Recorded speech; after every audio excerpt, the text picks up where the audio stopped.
मैं हफीज खान आज आपको विद्युत वितरण प्रणाली के प्रकार के बारे में बताऊँ। विद्युत वितरण प्रणाली के प्रकार मतलब संयोजन के आधार पर। संयोजन के आधार पर का मतलब है कि 33 kV ऑब्लिक 11 kV GSS से मतलब GSS मतलब उपकेंद्र सब स्टेशन से पोल माउंटेड सब स्टेशन तक विद्युत सप्लाई कैसे पहुंचाई जाती है, ये संयोजन का आधार है। जैसे ये सब स्टेशन है, ये पोल माउंटेड सब स्टेशन है। अब इस सब स्टेशन से पोल माउंटेड सब स्टेशन तक विद्युत की सप्लाई कैसे पहुंचाई जाएगी? एक फीडर से पहुंचाई जाएगी या फीडर का रिंग बनाकर पहुंचाई जाएगी या फिर एक से अधिक सब स्टेशन के द्वारा पोल माउंटेड सब स्टेशन तक सप्लाई पहुंचाई जाएगी। इस आधार पर विद्युत वितरण प्रणाली के 3 प्रकार हैं: रेडियल प्रणाली, रिंग प्रणाली और अंत्य संयोजित प्रणाली। तो सबसे पहले मैं बता रहा हूं आपको रेडियल प्रणाली। इस प्रणाली में उपकेंद्र है मतलब sub station 33 kV oblique 11 kV sub station है। इस सब स्टेशन से फीडर के माध्यम से पोल माउंटेड सब स्टेशन तक सप्लाई को पहुंचाया जाएगा। इस फीडर में वोल्ट का 11 kV रखी जाती है। पोल माउंटेड सब स्टेशन से डिस्ट्रीब्यूटर निकलते हैं और डिस्ट्रीब्यूटर से सर्विस लाइन निकलती है। मतलब सर्विस लाइन मतलब ये लोड है, ये लोड है, ये भी लोड है, ये डिस्ट्रीब्यूटर है और ये फीडर है, ये पोल माउंटेड सब स्टेशन है, ये सब स्टेशन है। इस रेडियल प्रणाली का यह दोष है कि यदि इस फीडर में यहां पर फॉल्ट आ जाता है तो इस फीडर से संबंधित सभी उपभोक्ताओं की विद्युत सप्लाई फेल हो जाएगी, मतलब बाधित हो जाएगी, उनको विद्युत सप्लाई मिलना बंद हो जाएगा। साथ में यदि सब स्टेशन में उपकेंद्र पे फॉल्ट आ जाता है तो भी इस उपकेंद्र से संबंधित सभी फीडर को सप्लाई मिलना बंद हो जाएगी, सभी उपभोक्ताओं की सप्लाई बाधित हो जाएगी।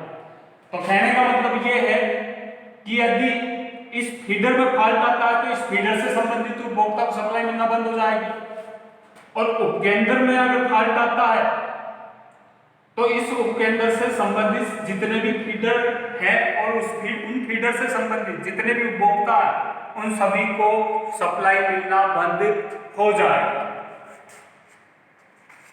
तो मतलब इस प्रणाली के यह दोष हुए, उपकेंद्र में फॉल्ट आता है तो सभी उपभोक्ताओं की सप्लाई बाधित हो जाएगी।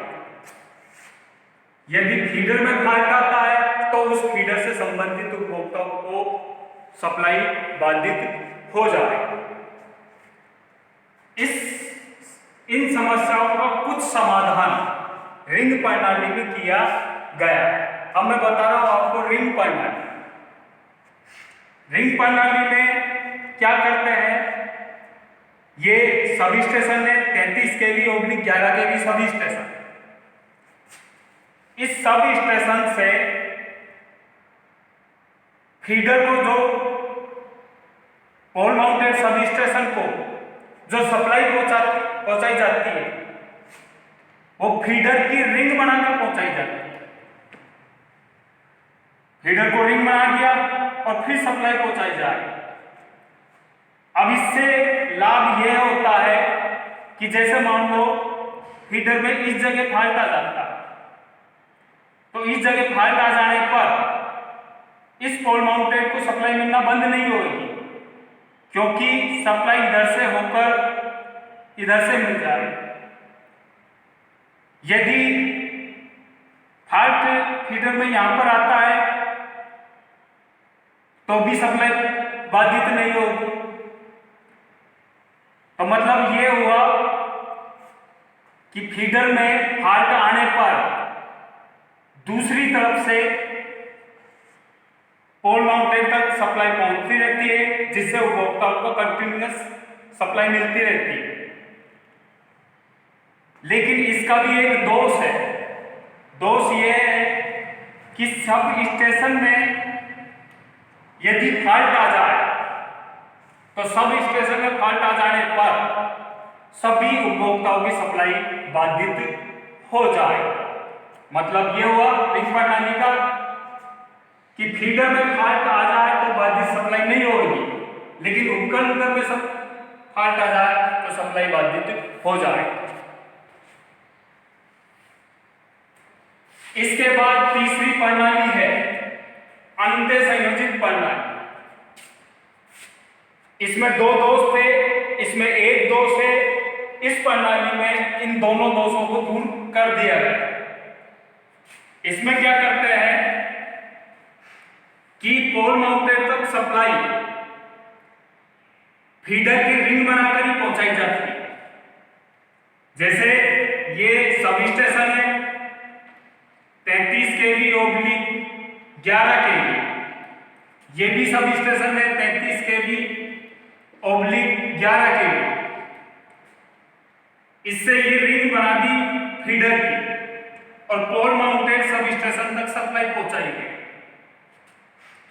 तो फीडर में अगर फॉल्ट आता है किसी जगह, जैसे यहां पर आ गया, तो भी सप्लाई मिलती रहेगी सभी फीडर को। इस जगह फॉल्ट आ जाता है तो भी मिलती रहेगी, इस जगह फॉल्ट आ जाता है तो भी घूमकर सप्लाई मिलती रहेगी पोल माउंटेड सब स्टेशन। तो मतलब ये हुआ कि फीडर में फॉल्ट आने पर भी उपभोक्ता को सप्लाई मिलती रहेगी।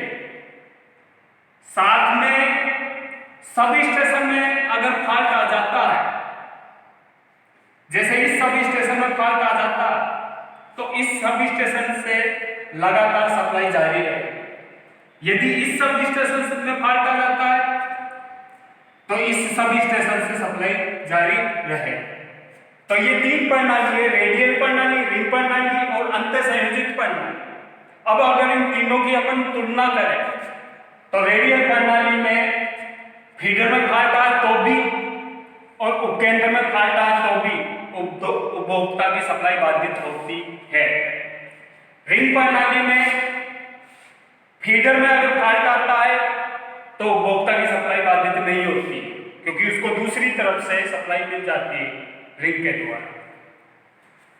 अंत्य संयोजित प्रणाली का यह लाभ है कि फीडर में फॉल्ट आए तो भी दूसरी तरफ से सप्लाई घूमकर उपभोक्ता को मिलती रहती है,